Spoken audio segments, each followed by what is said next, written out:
Hello and welcome to the Outer East Football Netball Show, brought to you by Gameface. I'm Aidan Miller, and once again alongside me for our final show of season 2024 is Steph Barkers. Good afternoon, Steph. Good afternoon, Aidan. I cannot believe that it is our last show this week, but God, it's been an exciting couple of weeks. It most certainly has, Steph. It's incredible how quickly season 2024 has gone, but, well, we are here. First up at the night show, we're going to review all our senior and A-grade grand finals from the season.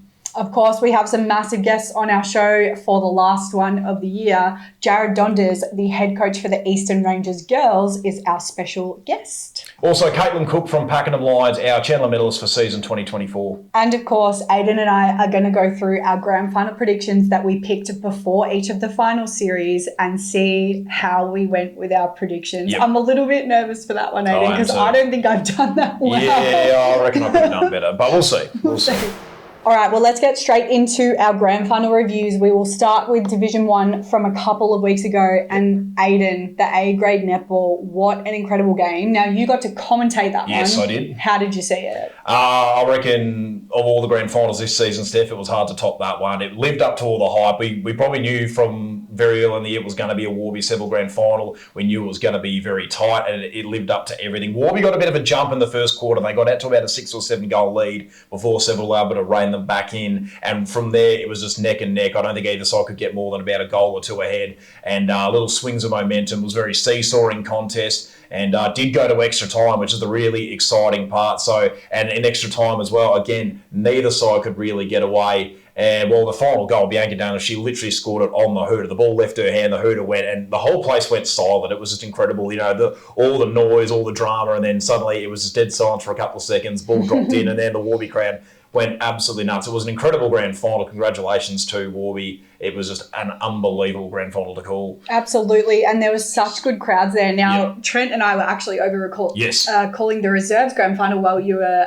looking at that, and we were really quickly trying to check the scores because we could see it was going back and forth and it got into overtime. It was so exciting. So even being over at the footy, we were just like, oh my God, this is crazy. Yeah. So a really good grand final. Congratulations to Warby for getting the job done, and one goal. It's just incredible, isn't it? Couldn't have been any closer. So yeah, no, it was, as you say, Steph, it literally, that was, we nearly had to go to, I think, a golden point period where you had to score 2 goals, I think, to get yourself ahead and win. So luckily we didn't have to do that. It would have been an incredibly long game, but it was absolutely unbelievable. Incredible. Well, let's jump over to Div 1 footy now. Obviously between Hillsville and Warburton Millgrove. We know that though Warby lost, it was an incredible story for them to make it to that grand final, considering, they'd said throughout the year they just wanted to be competitive in Division 1 after the merging of divisions. So a great story there, but Hillsville just came out and it felt like they had it in their hands the whole time. Yeah, look, we probably thought they were the best team for a lot of the year. They didn't finish on top of the ladder. They probably disappointed themselves a bit. They weren't able to beat Seville throughout the home and away season. But they did some really good recruiting. I mean, they're able to get the likes of Aaron Edwards, Levi Greenwood, Luke Potts, who really strengthened that side. And, they were just magnificent on grand final. The final margin probably didn't do Warby justice. I thought they put up a better fight than what 52 points suggested. Hillsville did kick away a little bit, but they were also deserving premiers. As I say, I think they were probably the best team all year, and they were able to get the job done when it mattered most. Yeah, and it was a really interesting day too, just conditions-wise, because obviously the weather across that day was all over the place. Yeah. We had everything you could throw at us. The sun was out for a while, then it would rain. We even had hail at one point. We did, yep. No, there was plenty of wind. And I do remember all of us trying to hold the marquees down while commentating across the day. I was surprised that marquee didn't blow off the Gembrook, to be perfectly honest, Steph. I'm quite impressed that it managed to stay there. But it was quite weird because for all the final series, the wind was blowing to the southern end of the ground, but it felt like in the grand final it started to blow to the northern end, which was a little bit interesting. But it certainly did probably affect the quality of the game a little bit, but no, it was a really good win by Hillsville, and they should be very proud of what they were able to achieve this season. Absolutely, and it will be really interesting because Hillsville have confirmed they do want to go into Premier Division. And I think they should too. I think you should always try to challenge yourselves. And, absolutely. I do think they'll be also very competitive, both the football and the netball in Premier Division next year as well. So really exciting to see that, and something that we'll be looking out for next season for sure. Yeah, no, definitely. Let's jump into Premier Division now. Obviously, our most recent finals, they happened on the weekend just gone. A-grade netball, Mount Evelyn versus Narre Warren. Probably an interesting one for both of us because we did both pick that Mount Evelyn would get the job done, considering they had a pretty strong record against Nari throughout the season. But yeah, I mean, another great game, really. Like, both teams so strong. It was absolutely unbelievable, Steph. And as you mentioned, Mount Evelyn 5 of the last 7 against Nari, but the thing is, Nari, they won the 2 that mattered, the prelim last year and the grand final this year. So, and we always talk about finals, it's a mental battle, and sometimes it doesn't necessarily matter who's better, but it's who can handle the heat, and Nari have proven that over the last couple of years. I did doubt them multiple times. I didn't tip them last year against one, I didn't tip them this year against Mount Evelyn, and Britt Machado let me know about that after the game as well. She was pretty vocal about that, but all in good spirit, it has to be said. No, it was an incredible grand final. This one, there really was no point where any team really got the jump. I think Mount Evelyn might have had about a 4-goal lead at one point in the third quarter, but Nari were able to snap that up in about a minute and a half of play and got it back level. But yeah, it was really close all the way through. There were so many like big matchups as well, like Caitlin Black Vieira Bell was just one for the ages. And probably, I mean, well, the real big story was Erin Bell going down late in the game. Gabrielle Dwyer had to come on as goal shooter, which I don't think anyone would have had on their bingo card that Gabrielle Dwyer was going to score a goal in the last couple of minutes of a grand final, but she did, and she had to step up, and it was absolutely massive. You know, Chelsea Tonnery usually probably palms off a lot of the goal scoring duties to her, and she suddenly had to step up and do some of that work. But I think it was a really good feel-good story, particularly for Erin, because she played in the extra time loss 2 years ago in 2022. She didn't play last year. She coached, but she didn't play. So she did get that premiership eventually, and she was very deserving of that. Have to feel for the Mount Evelyn girls. You know, it's again, a bit, same like Seville, incredibly hard to lose a grand final by 1 goal, but still a season they should be proud of, and I'm sure they'll be back bigger and stronger next year. Absolutely. And let's mention as well, you had Maddie George from North East Blaze and Wandon commentating with you. What was it like having someone else? Because you don't normally have someone else with you commentating the netball. As I mentioned, Steph, she was my first ever co-commentator for the netball. It took me to the end of my 3rd season, but Maddie was incredible, and I had high expectations for her in the commentary, but I know she speaks well. We've interviewed her a couple of times, and she's quite knowledgeable, but she exceeded my expectations. You know, she was picking apart all the layers of that game. She was able to profile just about any play that I asked for. And now she slotted in quite seamlessly. So probably a shame that we don't get to have her on more often. Because obviously, she's going to be back playing for Wandon again next season. You know, she said to me at the start of the game, she said, "I'd obviously love to be out here playing, but if I can't play, this is definitely the next thing that I want to be doing." So it was great that she was enthusiastic to be there. But no, I thought she added some really good energy and just good insights to the call that we don't normally get. Because admittedly, I'm not the biggest expert on netball. I try my best, but it was great to have Maddie there. Yeah, for sure. I think that's a thing for next year as well. If there are any players out there and you are not playing, whether that's a home and away match or or it's a final, we would love to have you do special comments on our broadcast. It's great to have people who are playing and involved in it being able to commentate. So if there's any interest, please do let us know. We'd love to have special guests across the year. Most certainly. Even for footy as well. I mean, we can try and look at that too, particularly in final series. It's always good to get people who know the competition quite well and have played against a lot of these players and have a good understanding. Totally. Well, let's go to our Premier Division final for the footy. Obviously, we had Narre Warren versus Wandon, another very interesting game. Probably going into it, I mean, you and I had Narre Warren versus Woori as our matchup. Wandon obviously got there. I thought it would probably be a bit closer than it was, to be honest. Yeah, look, I did too, But I think another really good game. And honestly, for Narre to finish in our competition on such a high, winning both the A grade and the seniors. I think they also won reserves as well, and there might have been a couple other I think there was a couple of junior netball grand finals. So honestly, like, We've said this many times, but we really do wish Narre Warren and also Berwick Springs the best as they head towards Southern. But really kind of a nice story and a nice way for them to wrap up their time in our competition. And a redemption story as well. They would have been disappointed with last year. You know, they were, again, probably I would have said the best team. I did tip them to win the footy last year, and just really didn't bring their game on that grand final day last year. But I think they feel that disappointment. I had a feeling they were going to do that for a lot of the year, and that's exactly what they did. Wandon, they'd be disappointed as well. I thought, particularly, there was a period in the third quarter, there was probably a passage of about 7 or 8 minutes where I thought they really had some dominance, but they just failed to convert their opportunities. And I think if they could have done that,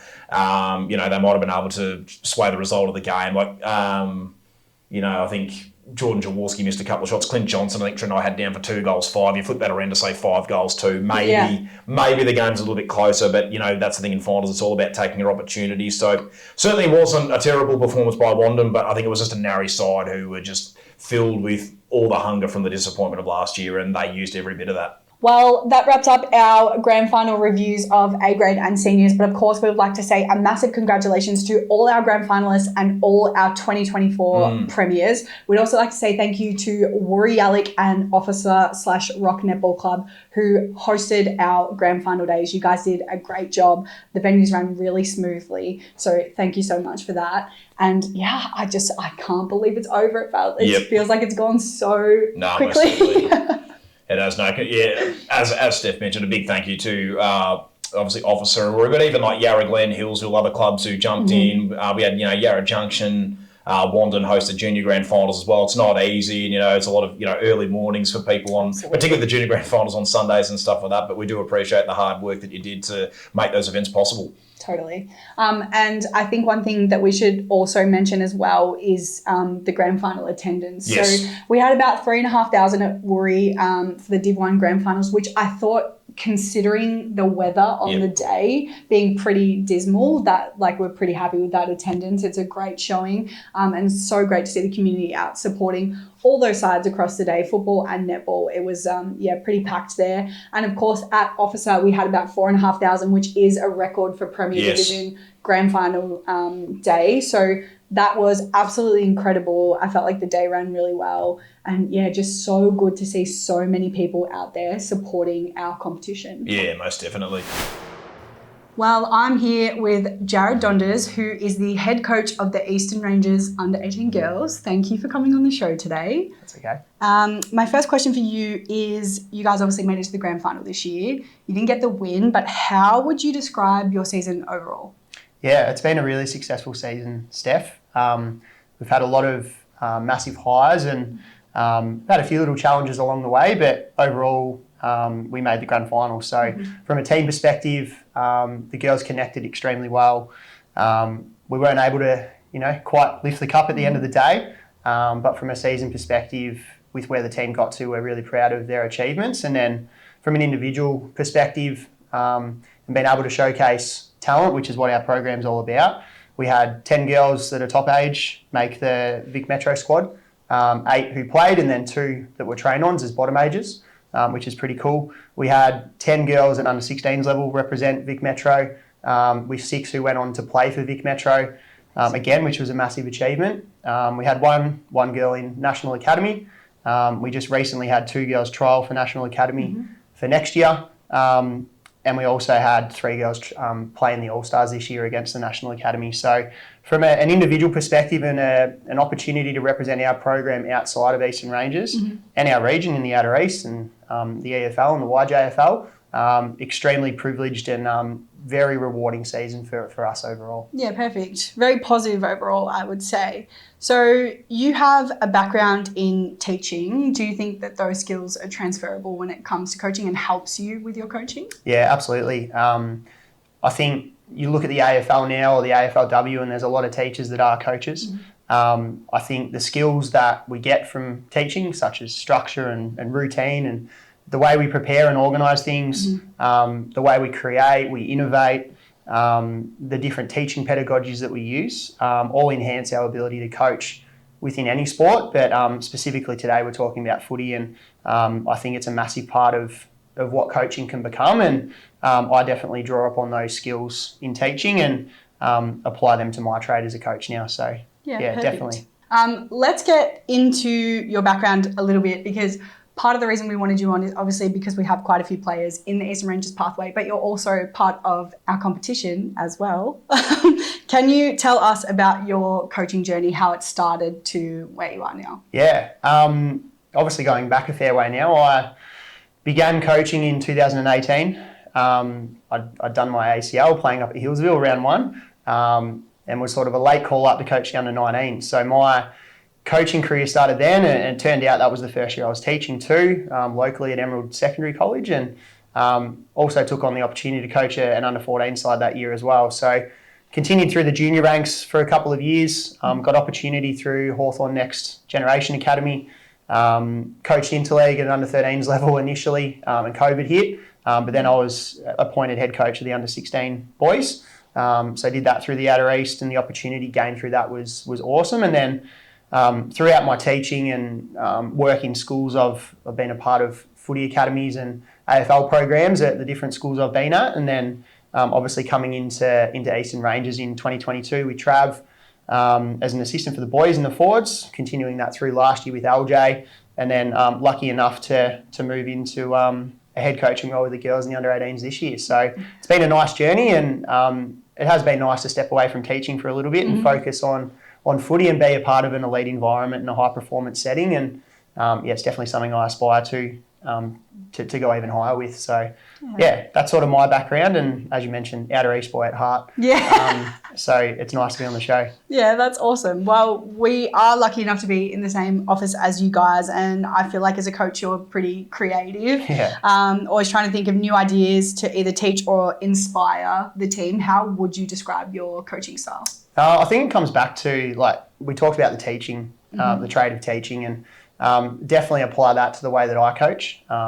When we are teachers, I think that just flows the whole way through with what we do on field with the players. The differentiation and the different styles of learning that players have is really important on field, but also in our team meetings and during reviews as well.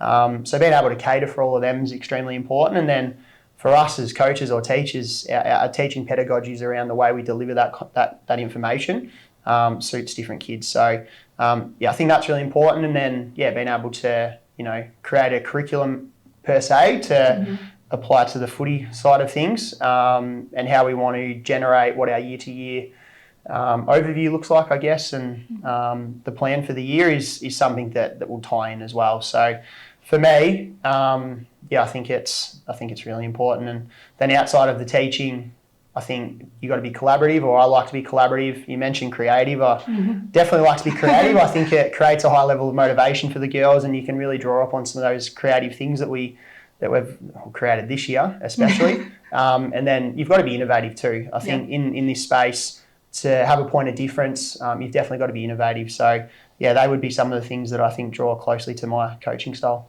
Yeah, perfect. Let's have a chat about some of the OEFM players that are a part of your squad. So I've got the list of girls here. There's quite a few representatives really, but let's start with Kaya Barry from Alinda Fernie Creek. Yeah, so Kaya epitomises what our program's all about. She's a ripping character. She was able to play 2 games for us this year.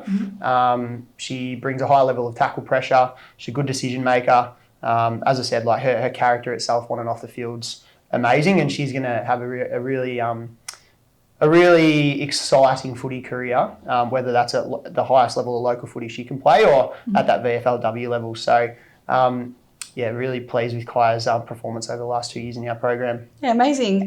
Grace Bellany from Alinda Fernie Creek. Now, we've highlighted her a few times on social. She's had some pretty big achievements this year. She has. Grace has had a terrific season coming out of her bottom age year. So she was probably a little bit unlucky not to, sort of progress into like national academy and those sorts of things. And she sort of used that as fire in her belly to have a really consistent season for us. Had an amazing season for Vic Metro, and then also was able to represent us in the All-Stars game, and then made Team of the Year for Vic Metro, and then also made Team of the Year for the Coates Talent League. So big performer in our grand final on the weekend. Racked up 30 touches, 8 clearances. Would have been best on if we probably won. So Grace is an amazing athlete that's going to have a really good career, hopefully at AFLW level when we see the draft in December. Can't wait to see what she's going to produce. Yeah, amazing. Well, you've got a bit of a sister duo as well. So from Hillsville, we've got Ishka Bellstock and Paisley Stock. We do. So Ish is a top age player for us. Ish played around 6 to 7 games for us this year. Another one that's a great decision maker, loves a contested ball. She plays a bit more midfield for Hillsville when she plays in the senior women's team. She played forward for us. And that's probably just a little bit of a difference when we come into a high performance environment. The players need to be adaptable to play in different positions. Another ripping character. She's going to have such an amazing VFLW or local senior football career, and that family's amazing in itself. And Paisley is, she's 15. So That's she came in as an under 16-year-old. She represented us for the under 16s Vic Metro this year. Amazing skills, a lot of speed. Plays on the wing. I think she's played up forward for Hillsville. But yeah, she debuted for us this year in the Eastern Ranges team as well. And both of those girls actually made Team of the Year for the Outer East as well. So very pleased with those two girls, and Paisley will be in our program for another couple of years. Yeah, perfect. We have Brianne and Lamb from Emerald. Yeah, so Bree, I coached her brother at Emerald right. in under 14s and 16s. So it's nice to reconnect with a couple of these families, and obviously in the girl space as well. And yeah, Bree brings a great level of physicality and loves to win her one-on-ones and is a contested beast. So she actually plays at Listerfield now, but she is an Emerald girl at heart. So yeah, Bree's a bottom major. She'll stay into our program next year, and look forward to her progression and her areas of her growth moving into 2025. Yeah. Amelie Moore from Mount Evelyn. Yep. So Amelie played with us this year as a 19-year-old. So she's been in our program for 3 years. She was contracted with VFLW for Carlton. Played 2 games at Carlton this year, played the rest of her games with us, and then unfortunately went down with an ACL in round 13 against the Jets. So unfortunately she couldn't finish the season with us, but she was a key pillar in our defence at fullback with a weapon in kicking and obviously her defensive attributes. And I'm sure she'll have a very prosperous VFLW career when she's back from her injury. Yeah, amazing. We've got 2 of the Emerald girls as well now, so Mackenzie Bourne and Ruby Langham. Yeah, so Mackenzie, another one of the families. I coached her brother from 19, so it's nice to reconnect. But Macca's got great aerial attributes, has a great deal of strength and power, and her ruck craft is really good. I was lucky enough to teach Mackenzie at school as well, so that's always nice. But Mackenzie's she moved to Olinda this year too, so Olinda just keep producing. But I think she played 1 game for Olinda maybe, but yeah, the rest of the time she spent with us. A bit of an interrupted season with injury, but she's come back to us in the back end of the year, put a good solid performance of games together, and yeah, we look forward to seeing maybe what the draft will look like for Mackenzie, and otherwise hopefully a really prosperous VFLW career with a few clubs reaching out. Yeah, amazing. And Ruby? Yeah, Ruby, she had a good year too at local level for Emerald. She won the MVP for the Emerald senior team, and also best and fairest, and I believe she made Team of the Year as well she did, for that division of senior women football. And Ruby, again, school captain at school, a great character, a great decision maker on field, brings a great level of tackle pressure. Unfortunately, she didn't play any games for us, but her development within our program and what she's been able to achieve locally this year is brilliant. And we want all our girls and boys to be able to leave our program playing the highest level of football that they can. Yeah, perfect. And last but not least, another one who's had a very successful year this year, Georgia Knight from Monbulk. Yeah, so Nida had a terrific year. She came back at the start of pre-season and put a huge amount of effort into her fitness, knocked 40 seconds off a 2K, which is unreal. And that just put her in good stead for the type of season that she was going to have. Kicked a huge amount of goals for us this year, kicked a huge amount of goals at Vic Metro, to which she represented us in. She made Team of the Year for Vic Metro, made the Coach Talent League Team of the Year. She has an amazing skill set on both sides of her body.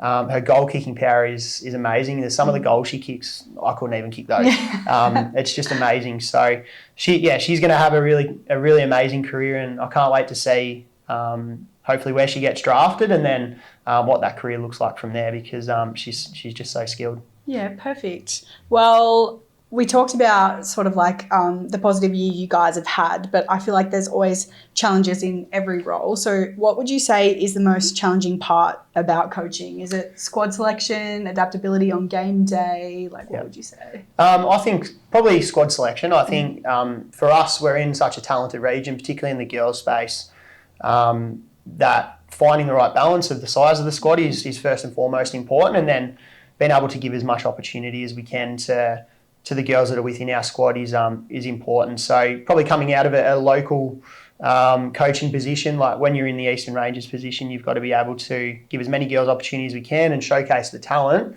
as well as allowing players to grow and develop as people and players. So I suppose right across the board, if we can play all of our girls or boys on our list, that's amazing. Doesn't always happen. Depends with a little bit of luck from injuries and those sorts of things as well. But I would say squad selection and making sure that we provide all the girls with as much opportunity as we can. That's the biggest balance, I reckon. Yeah. So you obviously have a team behind you, and you talked a little bit about that collaboration and things, but whether that's your assistant coaches, conditioning coaches, volunteers, other members of the Eastern Ranges crew like Danny, the talent lead, or LJ, who coaches the boys. Yeah. But when you're selecting your coaching team that's going to be collaborating with you, what do you look for in those people? Yeah, I think one of the biggest things is being a massive footy head. I think the girls' space is growing so rapidly. Yeah, totally. The way that we now teach the girls is changing, and the type of footy IQ that's required within the game now for them to learn and develop and get as close to the boys' space as possible is definitely something that is required. So being a big footy head, obviously being able to collaborate, being a good communicator, the leadership skills that are required as well are extremely important. So initiative, always don't lose initiative, because if you've got initiative and you've got a passion to learn and grow, that's what excites us the most, particularly in this coach league space, because we want coaches that aspire to get higher than the coach league as well. So just like the players, we want to live the life of our dreams too and get to where our aspirations lie. Yeah, amazing. Last but not least, you've obviously just wrapped your season. So what are you most looking forward to for the off season, and then looking ahead to next year? Yeah, I'm actually looking forward to a little bit of a break, which would be good. And spend a bit of time with the family and get away water skiing, which we do a lot of over summer. Yeah, nice. So that'll be nice, first of all. And then, we actually bounce back into pre-season on the 20th of November. So we had trials yesterday for the girls and boys. And there's, again, some amazing talent coming through in the girls space. So for me, I'm extremely excited by what I'm working with next year and what's still coming through, and then also the excitement of what our top age girls are going to finish with this year at the draft, whether it's VFLW, whatever it looks like. They've got so much to be proud of, and for me as a coach, that's all I ever want for the players. So there's plenty to look forward to. Yeah, I love that. Well, thank you so much for coming on. Really appreciate it. And I think we can tell by the way you talk about it, like how passionate you are. So it's great to have someone like that in a role like you are. So best of luck for next season and enjoy your break. Thank you very much, Steph. Appreciate it. Caitlin, thank you for joining us in the studio for our final show. Congratulations on being the 2024 Premier Division A grade best and fairest winner. Can you talk us through the moment when your name was announced and how you felt? I was honestly really shocked. As I said on the night, I was shaking a lot. My bet was probably on Jordan Adams to beat me. It was so great to see us go 1 and 2. That was just amazing for Pakenham and for the team. But I honestly was really surprised. Even when there was only one name left, everyone's like, "Oh, it's you, it's you." It's like, nah, someone else has got that. Someone else has jumped over me. So it was a big surprise. You've had quite an incredible journey leading into this best and fairest win. Can you talk to us a bit about your story? Well, in terms of my knee, it's been a bit of an adventure. It kind of starts all the way back in 2021, actually. So that was COVID round 2. So there wasn't a whole lot of netball going on then. No. But I partially tore my ACL that year. Oh, So no surgery, couple months rehab, and I was back at it, but there was no netball. Okay. So a bit, depressing. Yeah. But then fast forward a year and a bit later from that, and I was on a camp for netball, and I hurt my knee. Didn't think it was an ACL. Went and got an MRI. There goes the bad news. Here's meniscus. ACL. It was not fun. And when I went in there, my surgeon said, "You just haven't had an ACL for a couple months." So that was even more heartbreaking, because it was like, why did I need the surgery? And then, 18 months rehab, and then I started playing again this year, and it was really nerve-wracking to get out on court. And really scary, but the amazing team around me, and I guess I did all right. Yeah, no, you most certainly did. Did you have any doubts about coming back from such a big injury, or did you know pretty soon afterwards you wanted to be back out there playing again? I think I knew I wanted to come back, definitely, but it was really scary. Just every little knock I got, I would make a noise, and then everyone would get kind of freeze, and it was just nerve-wracking, and kind of the anxiety of not knowing what could happen, and having done it twice, it was like, will I do it again? But it was all right in the end. You mentioned the awards like the netball and being a part of the Pakenham Lions is a bit of a family affair. Can you firstly tell us a bit about your family's involvement in the club and what you love about being a part of the club? Well, firstly, obviously, I've got Dad. Yep. Good old Matthew. Yep.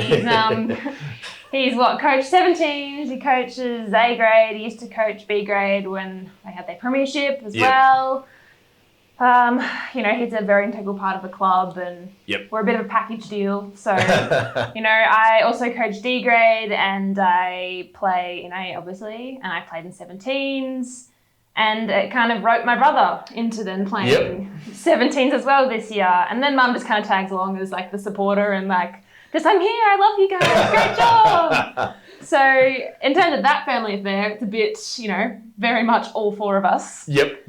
And then Pakenham itself, they just welcome you in like you're one of their own. It is a family more than it is a club, and I have no other way to describe it. Yep, no, fair enough. How do you get along with Matt on game days? I know it can be a little bit interesting, I guess, having your father as your coach. Yeah, it's a bit weird sometimes, but we're very similar personalities, so we don't normally clash heads. Yep. But sometimes when you're given instructions that maybe you don't 100% agree with, my face doesn't exactly look like I'm acknowledging it. I am acknowledging it, but when it's coming from a parent, it's just kind of a bit of a death stare, like... Yep. Yeah. No, fair enough. Look, the team had a really incredible turnaround from last year to this season, because last year you finished 7th on the ladder, and that was out of 9 teams, and then this season you were able to finish 4th out of 12 and even make it to a semi-final. What do you think contributed to the team's improvement this year? I think a bit of consistency. So we have had, struggles over the years with, we're having such a young playing group. People come and they go because, that's just what happens. And I think we had a bit of consistency from last year, and it was just maybe me coming back meant that maybe a little bit of pressure came off some of the younger ones, because I'm only 23, but that's quite old for the team. That is the oldest. Yeah, fair enough. So, and then Jordan Adams, obviously, superstar, kind of just helping just kind of settle everyone and, again, taking a bit of pressure off. And then I think we all just get along. Yep. And Dad has done a really good job of making his game plans very consistent from day dot. So it's just been building upon little bit by little bit. And then one day, I guess it just clicked. Yep. Caitlin, thank you so much for joining us in the studio, and well done on your Chandler medal, and good luck for next season. Thank you so much for having me. Well, Steph, we've interviewed plenty of staff members across the season. We've interviewed Maddie. We've even interviewed, obviously, our CO, Brett. We've interviewed Gibbo, who's just looking through the door of the, or the window of the door right now. So he wants to get back on, of course. But I'm going to interview you today. Obviously, my co-host of the show, obviously in charge of our, media comms. So, firstly, Steph, first question I wanted to ask was, how did you come across the media comms role at Outer East? Yeah, well, I guess, so previously I was at Channel 7 before I was in this role. And I think that there were certain elements of that role that I really loved, that I sort of wanted to find more of in a new position. So I worked with brands like NAB, doing the NAB Oz Kicker interviews. And I think like seeing the smiles on kids' faces when they met players or were being interviewed by Hamish, like it was just like a really feel-good part of my job. And I think I sort of wanted more of that. I've also had quite a background with community sport. Like I played netball when I was younger. I played footy for my school during high school. My brothers are quite involved in their clubs, and my parents are always volunteering and things like that. So this role, I just it popped up online. I had a bit of a read and I thought, I feel like that's probably something that I would really enjoy. And then came in for the interview with Brett, Cam and Sharon. And I think the way that they spoke so passionately about this and all the changes they wanted to make and the positivity they wanted to share is probably what made me certain that I wanted to be here. Obviously spoken about a little bit in that first question, but what was your role at Channel 7? Can you elaborate a little bit further? Yeah, sure I can. So I was in the campaign management team, and basically the role there was to look after a lot of the sponsors at Channel 7. I mainly worked on the sporting programs. So I was looking after sponsors who sponsored AFL or cricket, supercars, the front bar, shows like that. And again, I think, just the most joy that I got out of that role was when the sponsors were supporting the community. So, whether they were giving grants to local clubs or whether they were surprising people with prizes or whatever it was, I always felt like that was the best part of my job, was being able to make a difference. So, There we go. What made you want to come to Outer East? Oh, I think it's such a growing competition and a growing community. I mean, the women's and girls space is obviously a massive one. Again, in the interview, when they laid out their plans for Maddie coming on board as well with all the club development and things like that, and just the openness of the media role, there wasn't defined boundaries as such about what the role was. I sort of was able to come in and be as creative as I wanted and just try to tell positive stories. That's probably what drew me in. Yep. Were you able to implement any of your learnings from your time at Channel 7 into your current role here at Outer East? Yeah, I think so. I think I was at Channel 7 through COVID, which was a really challenging time because I guess a lot of that job and even a lot of this role relies on getting out and talking to people, filming a lot of things, and that became really challenging during COVID. So I think at 7, particularly during COVID, you sort of had to have a plan A, B, C, D. And I think, just being able to think on my feet, pivot, come up with ideas. If the first idea wasn't necessarily going to work because of the limitations of COVID and things like that really helped. And I think just, being out there, presenting to clients all the time, being in the community, I think just like my people skills probably improved a lot while I was there. So, yeah. Yep. Did you have any specific goals at the start of this season for the media? To be honest, I don't think I really did. Yep. Because, as I said, kind of coming into the role, there was no real boundaries. It was more just about getting in here, having a look at how things normally worked. What ideas did I have? Out of those ideas, what was achievable? It was obviously getting to know people like you and Trent in the commentary role and, what are you guys passionate about and how can we, make the stream and the radio call a bit more and what could we add to that? And I think it's a progress thing. Even from this year now, I've learned so much across the season that I think that we could implement for next year. So I feel like it's a role that's going to evolve. Yeah. What have been some of your highlights of your first season at Outer East? Honestly, I think meeting the team, everybody in this team is so lovely. They all work so hard. They're all so passionate about this competition. And same vein, going out to the clubs and meeting all the people there, the volunteers, everything like that. Everybody's so passionate. Everybody's been so welcoming. I think the way that they've kind of grown with us as well. As I said, when we first started going out to those games and asking for post-match interviews, everyone was a little bit like, well, what do you mean? You want to talk to me? We don't normally do this. And it sort of got embraced as the season went on. And we've made so many more connections in the clubs and everybody's just been really awesome. So, they're probably my highlights, I would say. Yeah, no, it's been a really fun season working alongside you, Steph. So I do appreciate you answering those questions for me. Figured we'd throw that in there as well. No problems, thanks. All right, Aidan. Well, it's time for us to face the music, see how good our predictions have been. Do we know what we're talking about or are we pretenders? We're about to find out. So we're going to review our bracketology from previous episodes where we predicted a whole heap of matchups across the women's finals, Division 1 finals, and Premier Division finals. Let's start off with the women's finals because they were first, so quite a few weeks back now. But in Division 1 for our bracketology, I had Hillsville versus Upwey Tacoma, which was correct. So I get a point for that. Then I had Pakenham versus Hillsville with Hillsville as premiers. So while I got the matchup right, I didn't get the premiers right. Yes, okay. So I get, I think, 2 out of 3 possible points for that. What about you?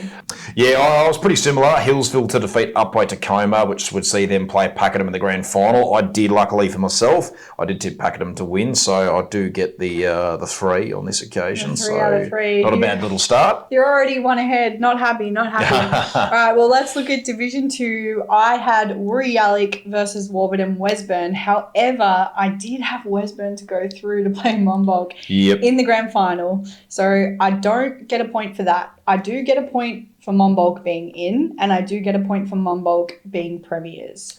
So I'm going to give myself 1.5 for this. 1.5? Yeah, because I didn't get the matchup correct between Monbulk and Warburton Wesburn. Okay. So I'll give myself 1.5 out of 3 for that. All right. So I did Woorollalek versus Warburton Wesburn with Woorollalek going through to play Monbulk in the grand finals. I did get that right. I did tip Woorollalek to win though, so I did get that wrong. So I do come away with 2 points for Division 2 women's. All right, so for our bracketology so far, just with the women's finals counted, I'm on 3.5 out of 6, and you're already miles ahead Yes, on 5 there we go. out Good of start, 6. good start.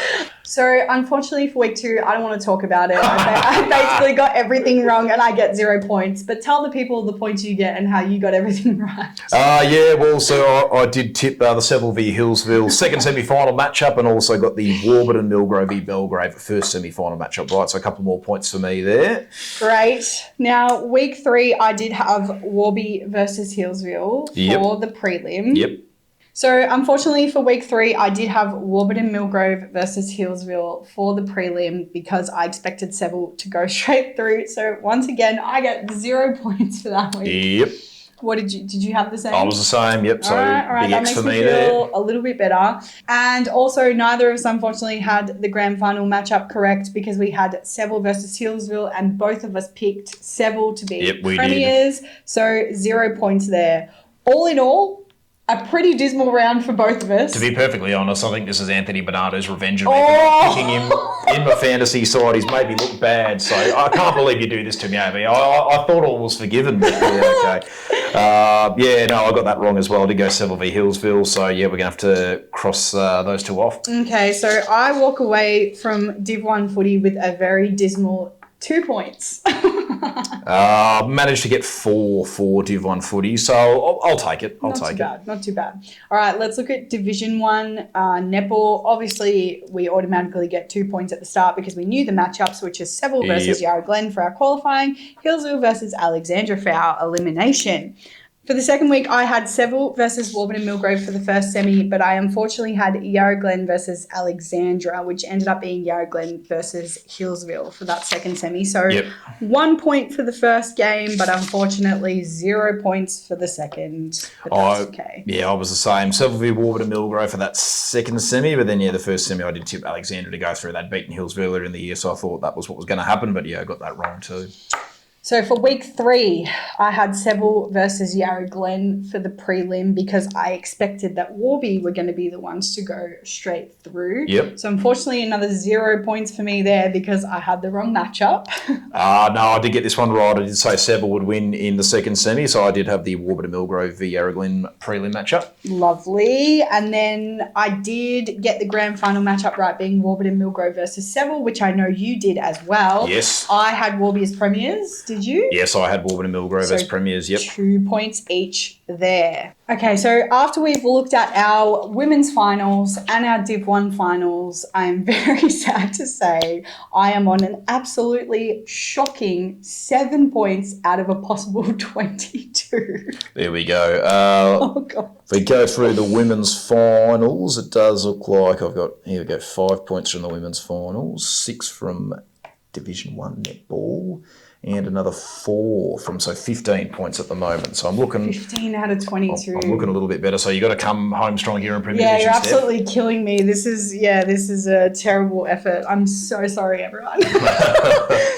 All right, hopefully I can pick up my act as we move over to Premier Division. So for the footy, we automatically get the points, of course, because we knew what the elimination finals were going to be, which is Wandon and Mount Evelyn and Upway Tacoma Alinda. Yep. So that's 2 points automatically each. Then we move over to the semis, which we did know it was going to be Narre Warren and Woorollalek because obviously they finished first and second. Yep. However, my second semi, I had Wandon versus Upway Tacoma. I had that too, yep. So that's no points for me as well. Unfortunately, no points there because, as we know, Alinda made it through. Yep. Week 3 for the prelim, I had Woorollalek versus Wandon. Yes, I had that as well. So that is a point for us there because that is what we predicted. And in the grand final, unfortunately, I had Narre Warren versus Woori because I thought that Woori were going to win the prelim. So while I don't get a point there, I do get a point for premiers because I picked Narre to win. Yep, I was the same. I did have Woori going through to the granny, so I got that wrong. But yeah, I did tip Narre Warren to take out the flag. So Okay, we'll look, take the point. Okay, so probably my best performance so far for Prem Division footy. It's still not great, but I got 5 points, so I'm happy with that. Yeah, I got 5 points as well. We didn't really chat. I think we both went the same for Prem footy, to be perfectly honest. I don't think anything was different. So, yeah, I'll take the 5 points as well. Lovely. And let's look at our last one, Premier Division A grade netball. Automatic 2 points for our elimination finals, Wandon versus Monbulk and Pakenham versus Emerald. We go to our semi-final, and of course we get a point for Narry versus Mount Evelyn because they play each other, finishing first and second. But for the second semi-final, I had Wandon versus Pakenham. You did actually get me on this one, Steph. I expected Emerald to go through, so I went Wandon Emerald. Nice. So I get a point there. I think it's the first time I've one-upped you. And in the prelim, we did have Narry versus Wandon. Yes, we did, which was correct. So another point there for both of us. Unfortunately, we both did expect Wandon to advance there and had a Mount Evelyn versus Wandon grand final. So 0 points there. And I also had Mount Evelyn as premiers. So even though I still had chance of getting the premiers, they unfortunately lost to Narry. So another 0 points. Yeah, well, I had Wandon premiers, so I'd already lost that one when Wandon lost the prelim, so I had absolutely no chance there. So I think you did get me for Prem netball, Steph. I'm pretty sure. Another 5 points there for me. 1, 2, 3, just the 4 for me for this one. So, all right, so by our calculations, Aidan has absolutely killed me in this bracketology that we did many weeks ago. I have very sadly finished on 17 out of 40 correct predictions. Yeah, 24 out of 40 I'll take. I did get over the 50% mark at least, so I do get the little pass or whatever we want to call it. So, I certainly think room for improvement there. But, look, it's good to get the win at least, Yeah.